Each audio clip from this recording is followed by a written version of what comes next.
નમસ્કાર મિત્રો, સ્વાગત છે તમારું મારી યુટ્યુબ ચેનલ ઓફિશિયલ માહિતીમાં।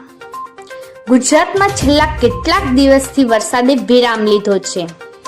આવી સ્થિતિની વચ્ચે હવામાન વિભાગ અને અંબાલાલ પટેલે ફરીથી વરસાદ આવવાની તથા વરસાદના બીજા રાઉન્ડની આગાહી કરી છે।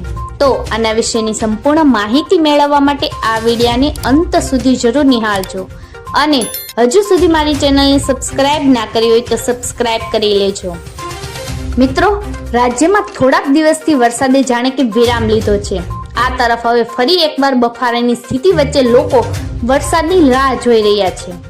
જો કે ખેડૂતો માટે આ સમય કૃષિ પાકના વાવેતર માટે સહાયરૂપ બન્યો છે।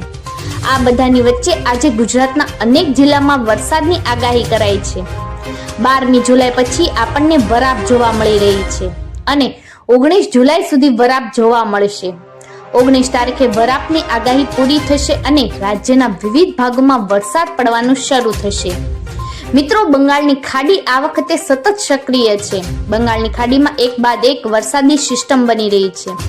બંગાળની ખાડીમાં છેલ્લા બનેલી સિસ્ટમ ડિપ્રેશનના સ્વરૂપમાં છે। અત્યારે આ સિસ્ટમ ઉત્તર પ્રદેશ પર છે, જે પશ્ચિમ દિશા તરફ ગતિ કરી રહી છે, પરંતુ આજે મોડી સાંજ સુધીમાં આ સિસ્ટમનો સિયર ઝોન ગુજરાત સુધી લંબાઈ જાય તેવી શક્યતા રહેલી છે। સાથે જ મિત્રો, 19 તારીખથી રાજ્યમાં વરસાદ પડવાનું ચાલુ થઈ જશે। 19, 20 અને 21 જુલાઈએ વરસાદ ગુજરાતના અનેક વિસ્તારોને આવરી લેશે। આ વરસાદની સૌથી વધારે અસર ઉત્તર ગુજરાતમાં રહેશે। આખા કચ્છમાં વરસાદની શક્યતા છે, પરંતુ ઉત્તર કચ્છમાં સારો વરસાદ થાય તેવી એટલે કે 1 થી 3 ઇંચ જેટલો વરસાદની શક્યતા છે। મિત્રો, સૌરાષ્ટ્રના તમામ જિલ્લાઓમાં વરસાદ જોવા મળશે, પરંતુ વરસાદની તીવ્રતા થોડી ઓછી રહેશે।